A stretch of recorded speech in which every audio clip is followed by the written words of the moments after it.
नमस्कार दोस्तों, मैं हूं यूसुफ अली। आप देख रहे हैं सैफ न्यूज लाइव। आइए देखते हैं आज की खास खबर। बॉलीवुड अदाकारा एवं पूर्व कांग्रेस लीडर उर्मिला मातोंडकर ने बांधा शिव बंधन। उर्मिला हुई शिव सैनिक।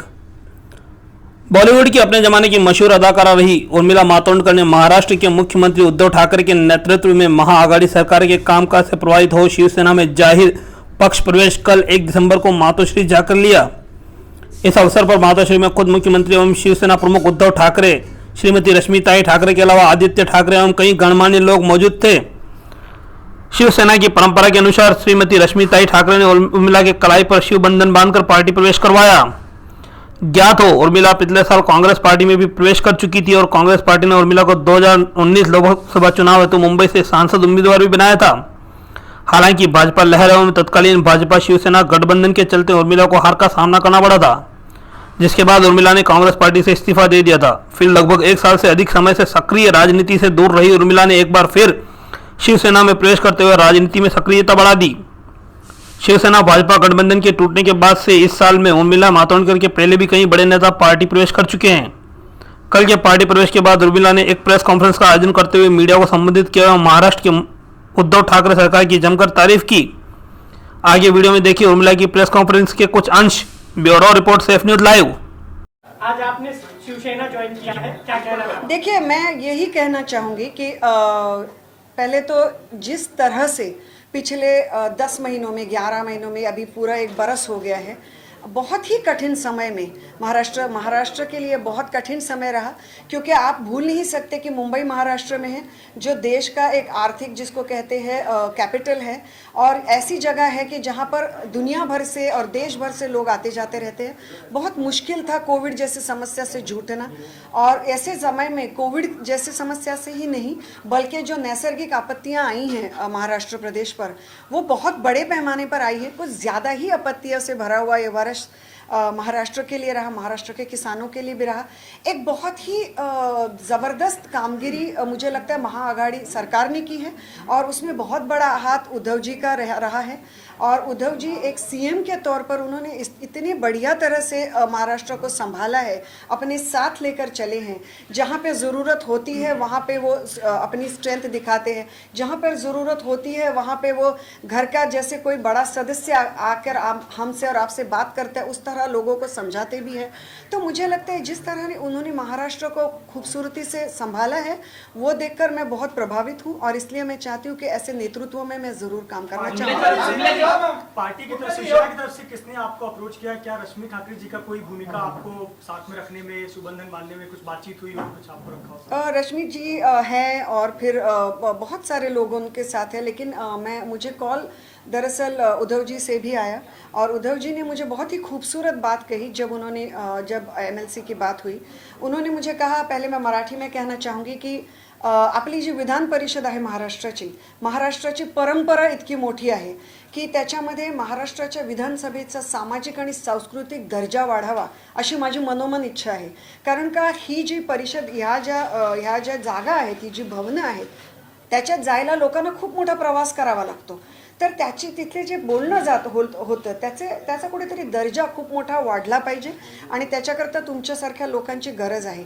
तर ये सोच ही पहले मुझे बहुत बढ़िया लगी कि उन्होंने कहा कि विधान परिषद जैसी जगहों पर बहुत ज़रूरी है कि महाराष्ट्र जैसा प्रदेश जो अपने आप में सांस्कृतिक और सामाजिक मूल्यों पे हमेशा आगे रहा है, ऐसे मूल्यों को आगे रखना बहुत ज़रूरी है। और इसलिए कहीं ना कहीं उन्होंने मेरे बारे में सोचा, इसके लिए मैं अपने आप को बहुत खुशनसीब समझती हूँ।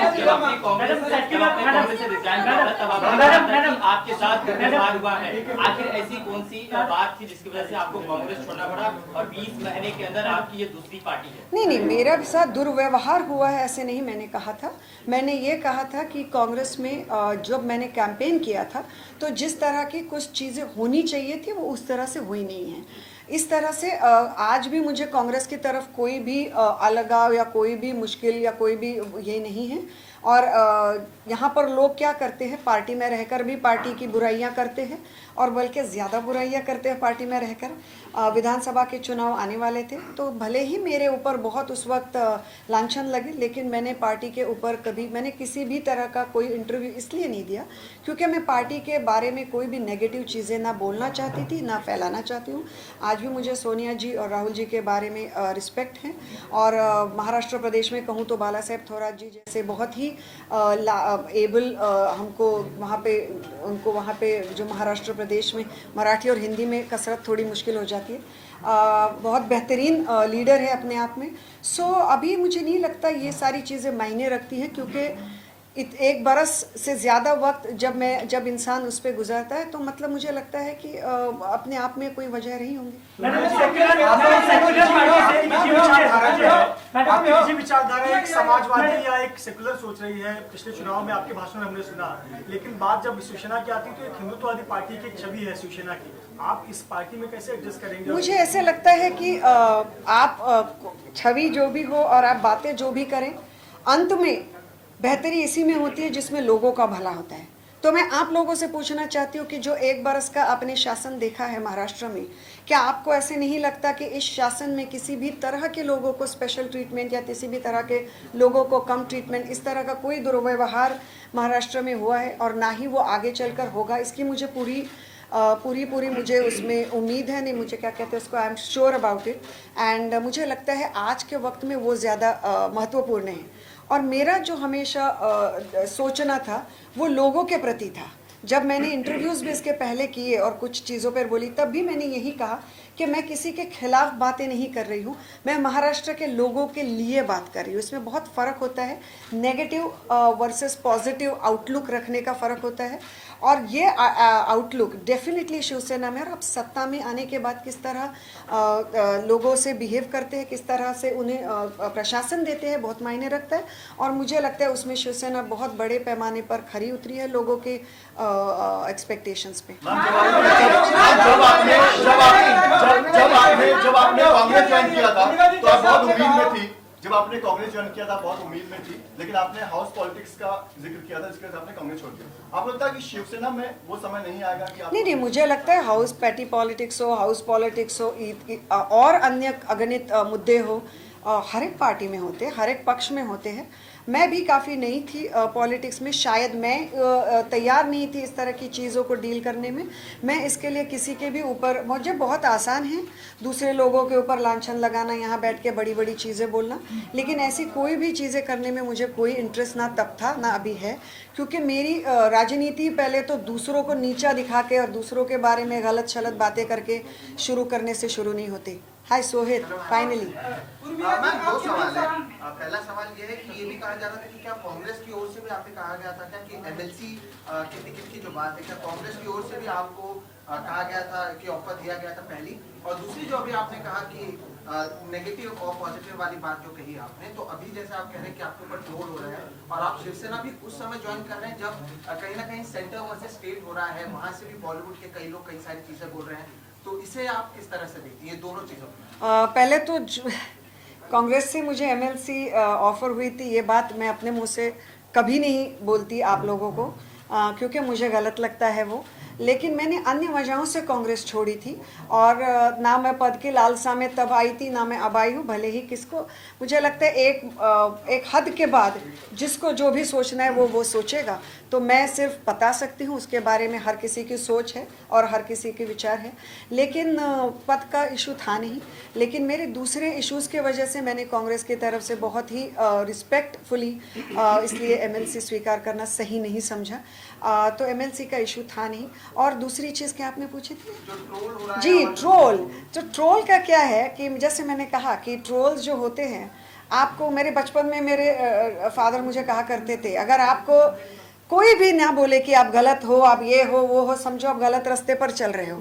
तो मुझे इतने ट्रोल्स मिले हैं, और आप मेरे साइड इस पेज पे जाकर देखिए, ना मैं किसी को ब्लॉक करती हूँ, ना मैं किसी को, और मैं तो चाहती हूँ कि अगर मुझसे कुछ गलती कल को अगर हो तो आप लोगों में से भी कुछ लोग आकर मुझे बताएं। लेकिन मेरा मानना ये है मेनली कि एक बहुत ही जहरीला सा जो एक एटमॉस्फेयर डेफिनेटली आज देश के पॉलिटिक्स में हो चुका है, कहीं ना कहीं से शुरुआत तो करनी चाहिए कि ये जहरीलापन हटाया जाए। और मुझे लगता है दूसरों को बताने से पहले मैं खुद से कोशिश करूंगी कि मैं ज़्यादा कम से कम, मैंने एक पूरा लोकसभा कैंपेन और बहुत बढ़िया कैंपेन, जहाँ पे मुझे नहीं लगता देश का कोई भी बड़ा हर एक बड़ा चैनल आया और उन्होंने कवर किया।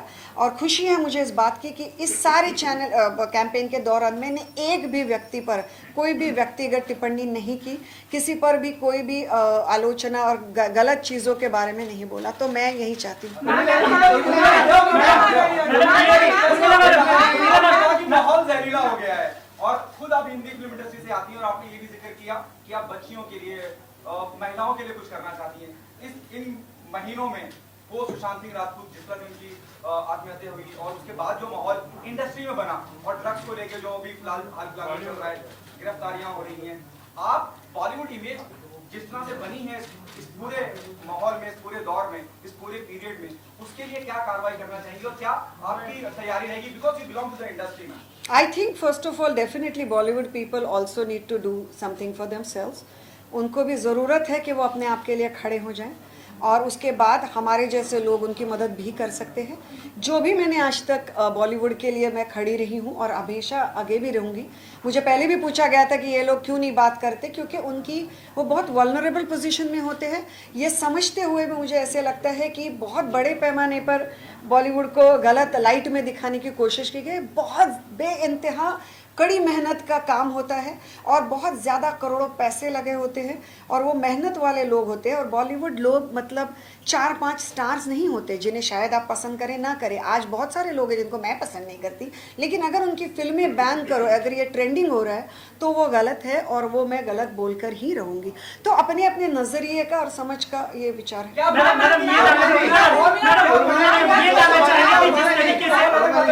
मैडम जिस तरीके से मैडम ये जानना चाहेंगे कि जिस तरीके से लव जिहाद पर पूरे देश में जो बातचीत चल रही है, कुछ राज्य कानून ला रहे हैं, आप एक हिंदुत्ववादी पार्टी में लव जिहाद पर आपके विचार क्या है? क्या ये महाराष्ट्र में इम्प्लीमेंट होने चाहिए? आज ही सारे सवाल पूछोगे क्या? कुछ तो आगे के लिए रखो। Ma'am, on the same question, Yogi Adityanath is coming and he'll be meeting Bollywood personalities, and Bollywood is a place for interfaith marriages. Yours is one of the examples. He has been very vocal about love jihad. How do you see all of this? And do you think he's also said that Bollywood needs to be moved to Uttar Pradesh? He wants to make a big film industry there. How do you see both these topics? I have full faith and trust in all my lovely colleagues of the press that you should go and ask him all these questions. Don't you think so? हमारे channel safe news live पे अपने व्यापार एवं सेवा से संबंधित विज्ञापन हेतु मोबाइल नंबर 7385952786 अथवा 7738267786 पर संपर्क करें।